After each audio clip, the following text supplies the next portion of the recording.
let's start. And when you answer, you could just look right at Vicki, but just start with your name and then spell it for me, please. Go ahead. Okay.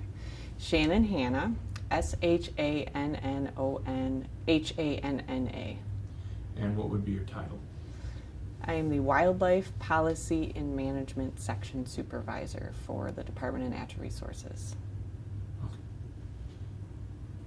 Do you ever come across Ed Pierce? No. Okay. Never mind. He's a friend of ours. Okay, go ahead. We ready? Yep. All right. So Shannon, what did you appreciate most about your GLLA experience? What I appreciated most was the ability to learn about tools that help you in life and not just in work. So the development that I had as an individual, being more self-aware, was the biggest thing that I took from the academy. The soft skills that you learn there, you really can't get anywhere else. You can't build them on your own. Usually you need help with that. So being more self-aware and learning personality types and how to really understand people was probably my biggest takeaway and what I appreciated most. Okay. So how do you lead differently as a result of graduating from GLLA? I lead very differently from graduating from GLLA and the things that I learned there. You have to apply what you learned in order to do that, but I lead differently because I put people first. We have a tool there that is teaches you about relationships and how important they are, more so than the content expertise you need in this field, and more so than the processes you use to make decisions. It's all about the people. And being inclusive, putting people first instead of putting the outcome first or the project first, building an emotionally safe workplace so that you have a team that wants to work hard for you and with you. And in that regard, also, I lead differently in the fact that I don't feel like I have people that work for me. I work alongside them. So we work as a team. I don't necessarily work for someone or have people that work for me, but I feel that we're all on the same playing field and we work together side by side to get things done. And I didn't have that view before I went to the academy. So building relationships is a huge thing that they teach you at the academy, and how crucial it is. It's the baseline that you need before you make any other steps in leadership. So you have a pretty controversial, or you have a position that gets you into a lot of controversial issues at DNR. Say a little bit more about how your GLLA experience has impacted your work at DNR in wildlife.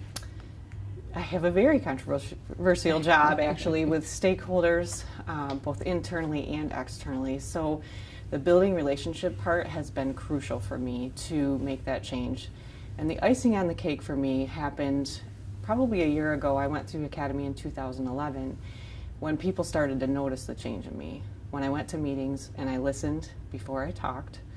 I have a dominant personality, so I used to talk before I listened, and that has changed. And I had an individual from a stakeholder group that is very vocal here in Michigan tell me this year, I've noticed a huge change in you, that you listen first and you listen to what our values are before you make a decision on a regulation, or depending on whatever species it is, doesn't matter. So that had a big impact on me, and I was so excited to hear that people noticed the change. Great. So Shannon, you've also, after graduating, you've been a coach for a team, you've mentored individuals, and you even participated in a committee to greatly enhance the curriculum. What inspires you to do that? Well, one of the things the Academy teaches you is leading for the greater good, or for the common good. So it's not just about the position you're in the job you do. It's about your community, it's about your home life, and making those changes throughout every aspect of your life. And so I wanted to be a leader for the community in coaching. I coach boys basketball, and also wanted to be a leader in my workplace a little bit better, and then in home life as well. So I tried to use the tools that I learned to have that affect every area of my life. And I know the common good is greater than what we have just in natural resources. So I've tried to use that in my community as well to make other people's lives better. And a lot of it comes from emotional wellness, which is a huge piece we have in the new curriculum. That's great. We had a little bit of it before, but if you can make people feel emotionally safe in their home or in their workplace, they flourish and blossom more than what they would normally. So that has been a goal of mine for my team so far that I have, and I think we're doing well so far. That's great. So you mentioned on the way in that you're a walking billboard for GLLA. So you often encourage others to apply Yes. to GLLA. Why? Yes, I am a walking billboard. People say that I'm kind of known as a cheerleader for GLLA or a walking billboard, and people say you spew this stuff every time you talk about it. Every time you talk about emotional wellness or anytime you talk about personality profiles, and you can recognize in a room what types people are, and it helps you determine what tools you're going to use that day to get a decision made. And people have recognized that. So I tell them when they talk about different academies or trainings they want to go to, this is the first one out of my mouth, because I say this will teach you tools that you need in every aspect of your life. The soft skills that are very, very hard to build, some people have them, some people don't, but I think that they are able to be built if you work at it. And you might be able to go get more content in a certain area or learn about a subject, but to build the skills that you get from this academy, it's very, very hard to do elsewhere. And so anytime people talk about trainings, they're going to go to, the 7 Habits of Highly Effective People or whatever it might be. I said, you know what, I encourage you to look into GLLA, start there.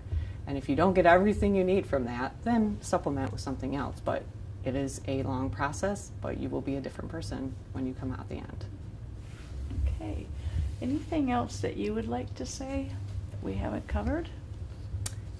I think probably the last thing that I would like to say is that the biggest impact for me was my change in how I think about people.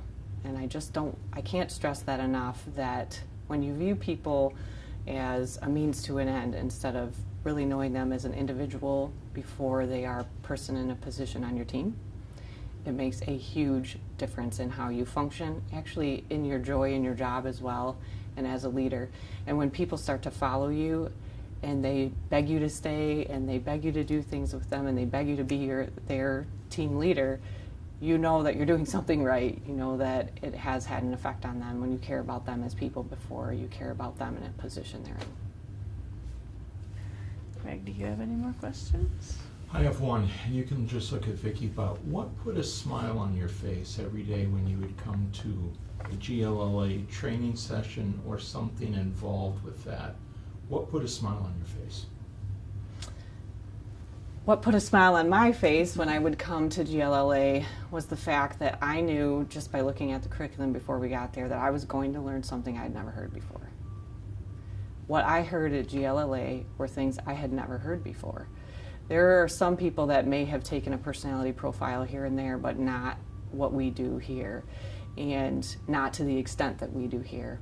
And then the tools you learn about emotional wellness and the tools you learn actually about processes to make great decisions and how to run meetings and how to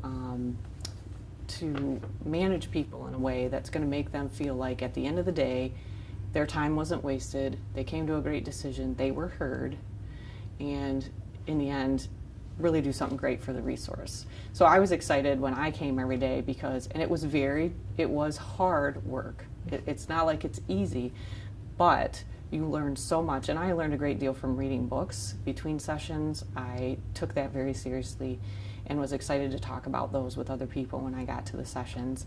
And then also the diversity of the group there, we haven't touched on that, but the diversity of the individuals that are in these groups is magnificent. At first, I was one of those people that kind of came in the room and thought, well, we have graduate students in here, that's kind of weird. And by the end of that, listening to them talk about their trajectory in life and where they want to go and why, and the things that from their perspective, and a lot of it is generational differences too. You've got millennials and you've got all the way up to boomers, hearing that different perspective and that there really is another way to do things. With my dominant personality, it was kind of, this is the way you do things, and not really asking and looking for another way. You could do the same project 5 different ways. As long as you get the same outcome, does it matter? the way that you get there. Before I went to the academy, it mattered to me. I wanted to do it my way. After the academy, I think, wow, there's got to be a better way to do this. And I'll add one story of a person who has a quiet C personality in the DISC profile. During a meeting one day, we had a 3-hour meeting trying to figure out a wicked wildlife problem, I call them. Sat there 3 hours in many gyrations, couldn't figure it out. After 3 hours, she said, I have something to say. Never said anything the whole time. She had the answer. The answer. And I pulled her outside after the meeting and I said, how come you didn't say that 3 hours ago? We could have, been done with this, and as my dominant personality, check that off the board. She said, I didn't know. I had to listen for 3 hours and I figured it out. So that had a profound impact on me, on the different types of personalities and why you need all of them on a team and the difference that they make.